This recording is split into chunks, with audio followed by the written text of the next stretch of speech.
Okay, we are now discussing, the Conference of the Parties is discussing for the first time the approval of a list of areas in the open ocean called ecological and biological significant areas to put forward as additional science-based information for adopting decisions of enhanced protection of these areas.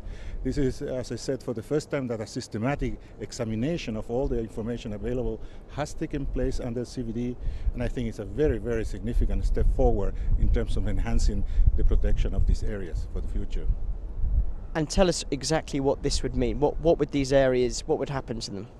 I think what the scientists have done is to identify and make visible, those hotspots that are either very rich in biodiversity, either critical for the survival of a given species, a reproduction site, a feeding ground for birds, and identify those in the world map.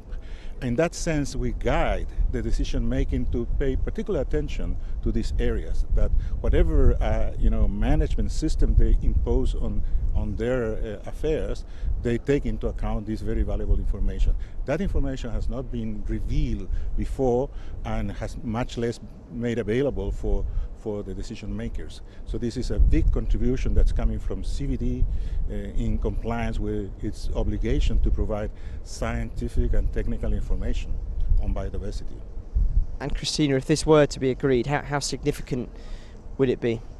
Well, it would be very significant because, again, for the first time, you have this information coming to the United Nations General Assembly, where they have a special working group that's been meeting now since 2006 to discuss long-winded title issues related to the conservation and sustainable use of marine biodiversity beyond national jurisdiction. In other words, beyond 200 nautical miles from coastal zones, beyond the outer continental shelf. So this is an area of the open ocean and deep sea that is managed not by states directly, but only through a series of intergovernmental bodies, such as fisheries, shipping, and seabed mining. And what this does, hopefully, is to send a message, one, to the United Nations General Assembly, that we do need an improved way to manage these areas beyond national jurisdiction, and we have visible physical examples of what these areas look like, what they do, why they're important. I think they used to say you only protect what you know and you only protect what you know and that you love. So it's a way of bringing it home. But then the idea is to encourage work with the regional fisheries management organizations, International Maritime Organization, to find ways to lighten the footprint of industrial activities out in the high seas. And Patricio, what's the reaction from inside the conference centre from delegates? Are they generally accepting of a measure like this, because it seems it could impinge on many nations who regard fishing as part of their culture and a big part of their economy? Oh, by all means, but in a certain sense, I sense a very positive reaction to this development, because in a certain sense, what happens in the ocean, that the degradation that we're imposing on many of the ocean systems is quite invisible. By this process, scientifically, we're making it visible, so we can take action. And in that sense, I think that we are converging to a solution that will give us a go-ahead with the process and continue with many other regions. Africa is very keen on having a process in their coast, West and East Africa. So we would really like to continue this as soon as we can with the support of the countries. And many parties of the convention are very enthusiastically supporting the process. It has been, I would say, a surprise on how fast we have managed in 2 years to make this significant progress. It has been very significant to bring all this information that is spread all over the world in different institutions, different countries, different places, to bring them to bear on these decisions in these workshops by intergovernmental scientists designated by their countries. From a legal perspective, I can just add, it does not oblige or infringe on anybody's rights. It's just information. The states involved in managing fisheries or managing shipping are already obligated under international law to help protect and preserve the marine environment, to better conserve high seas fisheries and other living marine resources. So what it's enabling them to do is to literally implement the commitments they have already agreed to with respect to the ecosystem approach, protecting habitat. So this scientific information is sometimes difficult to gather. We have it now in one place. It can inform management decisions.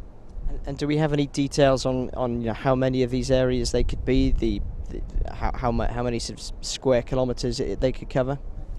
I think that the number that they have in front right now in this week is about 120. But they have been recently this year, a few months ago, first in the southern Indian Ocean and then next in Galapagos for the Eastern Pacific, two new workshops that have defined the Indian Ocean. I think defined 40 new areas, and the Eastern Pacific 21 new areas, some of those very extensive.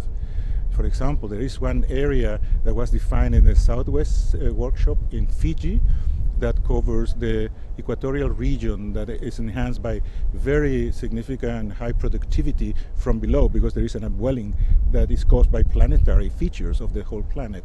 So this has been matched by an equivalent. The continuation of this area has also been defined as an EPSA in the Eastern Tropical Pacific. So there will be a very large area of the high production of the equatorial zone in the Pacific.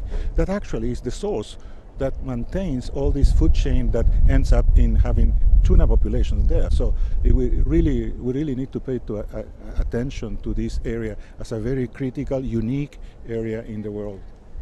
And Kristina, I noticed from your business card that you work on IUCN's polar program.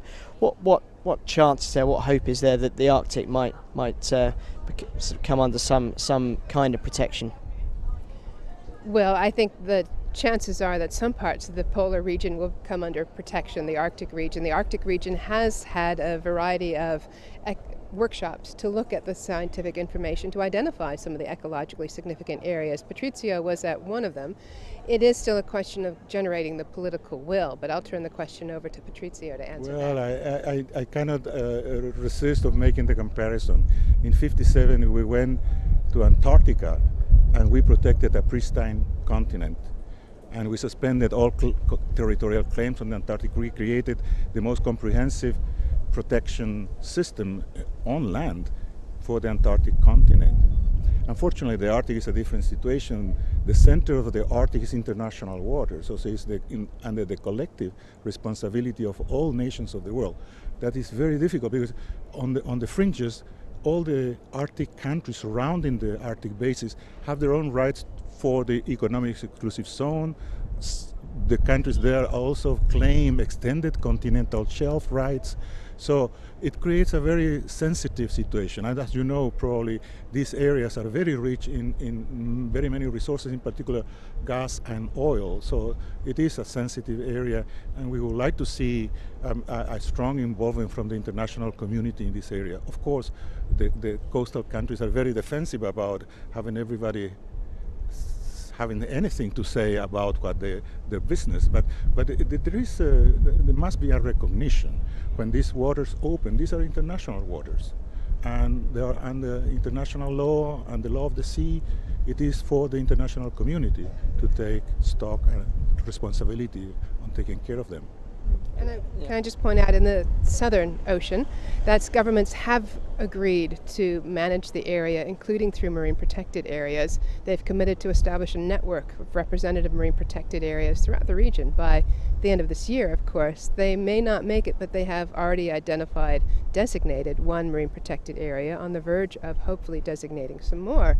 And they have plans to go forward, scientific plans, bringing together, again, the best available information to plot out a representative and significant marine system for protection. So that's more than we have in many parts of the world. And finally, Kristina, I guess if this all gets signed off by the CBD, what happens next? Are we there, or is there another process to go through?